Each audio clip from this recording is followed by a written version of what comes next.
kita juga tengah dalam proses aksesi begitu ya untuk bergabung bersama dengan OECD, tapi mungkin bisa digambarkan dari PPN, dari Kementerian PPN dan juga Bappenas sendiri atau Bappenas begitu ya, seperti apa tanggapan Anda berkaitan dengan proses ini dan juga urgensi Indonesia untuk bergabung bersama dengan OECD, apa saja indikator ekonomi yang harus dipertahankan dan juga ditingkatkan tentunya dalam proses ini, Bu Winnie?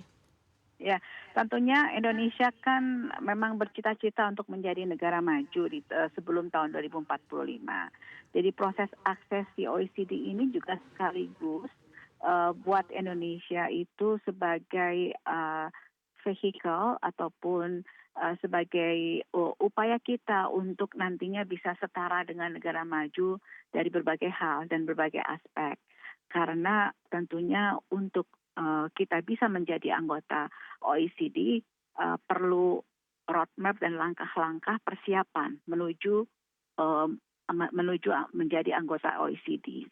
Nah, oleh sebab itu pada saat kita melakukan persiapan untuk menjadi anggota OECD, sekaligus kita menyiapkan langkah-langkah transformasi karena sesuai dengan RPJPN 2025-2045 untuk menuju Indonesia Emas 2045, Indonesia diharuskan untuk melakukan transformasi di berbagai hal. Ya. Begitu. Baik, baik. Ya, nah, jadi di tengah proses yang baik buat ya. kita. Baik Ibu, ini di tengah proses yang disebutkan begitu ini mungkin akan selesai dalam waktu kurun 2 hingga 3 tahun ke depan begitu. Ini pernyataan dari Pak Menko juga begitu menyebutkan. Nah, maka seperti apa upaya yang bisa dilakukan oleh Indonesia untuk menjaga kinerja ekonomi dalam 3 tahun ke depan di tengah tantangan yang ada saat ini, dan mungkin bisa digambarkan juga begitu ya untuk proses selama 3 tahun ini sendiri apa yang harus dilakukan oleh Indonesia. Seperti apa Bu ini?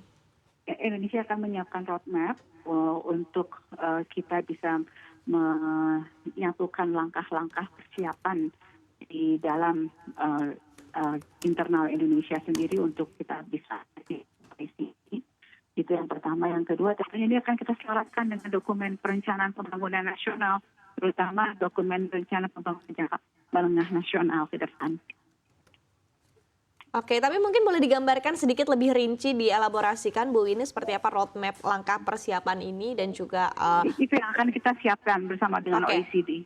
Oke, masih akan disiapkan begitu ya. Baik, saya akan ke Prof. Aryawan, begitu tadi sudah digambarkan oleh Ibu Winnie begitu ya, bahwa dalam proses selama 3 tahun ke depan ini sudah dilakukan langkah-langkah dari pemerintah begitu, termasuk adalah dengan upaya penyiapan roadmap untuk persiapan akses dan juga dalam proses aksesi ini yang akan berlangsung selama kurang lebih 3 tahun begitu. Tapi mungkin seperti apa dari Prof. Aryawan sendiri menanggapi hal ini? Iya, Bu Ive dan pemirsa CNBC TV. Jadi kalau kita lihat facts finding-nya dulu ya, bahwa kita lihat kan Dewan OECD sudah membuka aksesi untuk Indonesia di 20 Februari 2024. We can check it in websites di OECD bahwa ini menjadi concern OECD untuk membuka aksesi supaya Indonesia bisa masuk ke OECD. Dan ini memang menjadi bagian dari upaya pemerintah, Presiden ketika bertemu dengan OECD untuk bisa masuk menjadi keanggotaan. Dan lalu di stressing lagi oleh Pak Menko untuk membuka, melengkapi dengan peta aksesi jalan tadi seperti yang Ibu Deputi sampaikan. Facts finding yang kedua adalah bahwa Indonesia adalah negara ASEAN pertama yang bergabung dengan OECD, which is this is a historical maker gitu untuk Indonesia. Ketiga adalah ini adalah Indonesia kalau ini bisa masuk, walaupun ini membutuhkan 2-3 tahun, negara Asia ketiga setelah Korea Selatan dan Jepang yang untuk kita bisa bergabung ke OECD ini. Dan kalau kita lihat OECD ini kan punya apa ya, benefit untuk Indonesia. Walaupun kita lihat di media banyak pro dan kontranya. Dan biasa itu kalau kita masuk menjadi aksesi keanggotaan internasional, itu pasti ada yang setuju dan ada yang tidak setuju. Dan yang namanya OECD ini kan memang bukan FTA, bukan Free Trade Agreement. Jadi Indonesia sudah masuk ke dalam international organizations yang namanya Organization for Economic Cooperation Development, di mana kita bisa punya benefit di sana. Tapi yang kita bisa belajar di OECD adalah kita bisa menerapkan standar-standar policy making, good governance, rule of law yang sesuai dengan standar-standar yang di OECD. At least saya lihat Indonesia bergerak lebih maju lagi. Jadi kalau kita melihat ada sebagian kalangan yang melihat pesimis melihat ini karena Indonesia mungkin belum menjadi negara maju, tapi kalau saya melihatnya bahwa kita nggak terjebak dalam middle income trap, negara yang terjebak dari negara pendapatan yang menengah. Kita one step ahead untuk menjadi negara maju. Memang ini butuh proses yang begitu panjang, Bu Ive dan pemirsa CNBC TV, tapi saya rasa ini adalah salah satu proses untuk Indonesia bisa go forward menjadi negara maju. Oke, Prof. Ari tadi Anda menyebutkan bahwa ini adalah upaya untuk kita peningkatan standar dan tentunya ini targetnya adalah untuk meningkatkan pertumbuhan ekonomi Indonesia ya, apalagi target kita juga untuk menjadi Indonesia Emas di tahun 2045 mendatang begitu. Nah, tapi ketika kita berbicara terkait dengan pertumbuhan ekonomi, Pak Menko sendiri menyebutkan begitu bahwa pertumbuhan ekonomi kita bisa meningkat bahkan hingga 0,94% begitu dengan bergabungnya kita dalam OECD. Tapi seperti apa Anda menanggapi hal tersebut dan peluang ekonomi apa yang sebetulnya terbuka dengan kita bergabung bersama dengan OECD? Oke, kalau kita lihat dari data, PDB Indonesia itu kan sekitar 4 ribuan lebih lah per US juta ya. Dan juga pertumbuhan ekonomi kita memang cukup stabil belakangan di atas 5%. Kalau kita lihat data-data yang ada, memang ini kesempatan buat Indonesia untuk bisa grow up. Nah, tadi ditanyakan oleh Ibu Ive, apa yang menjadi peluang keuntungan, apa yang bisa di-expand oleh Indonesia. Kalau kita lihat yang pertama adalah bahwa dengan keragaman sumber daya alam di Indonesia, kita kuatkan di minyak, gas alam, sawit, tambang, ini punya potensi untuk market kita masuk ke negara-negara di OECD. Dan bukan hanya negara OECD, ada ratusan member non-OECD.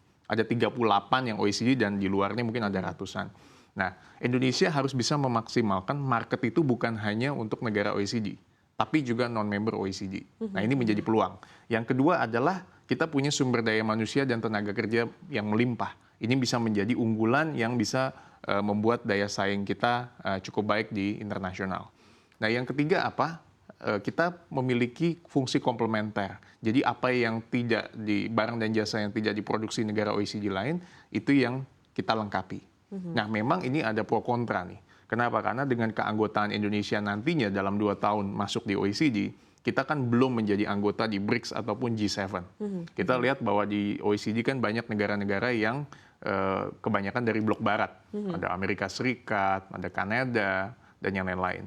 Saya melihat banyak negara-negara yang punya benefit. Seperti misalnya kalau kita lihat Meksiko, kita lihat Chile, Kolombia, dia selama beberapa tahun ketika dia aksesi, dan dia cukup cepat ketika aksesi menjadi membership, dia memiliki keuntungan dan pertumbuhan ekonomiknya cukup growth. Saya juga melihat, saya baru balik dari Istanbul, dari Turki, dan dia juga adalah member dari OECD. Saya melihat juga yang tadinya dia cukup stagnan, tapi pertumbuhan ekonomi sejak OECD cukup meningkat. Nah, artinya adalah peluang ini kita bisa maksimalkan dengan tentu dengan sumber daya yang ada di Indonesia untuk kita bisa kirimkan ke negara lain.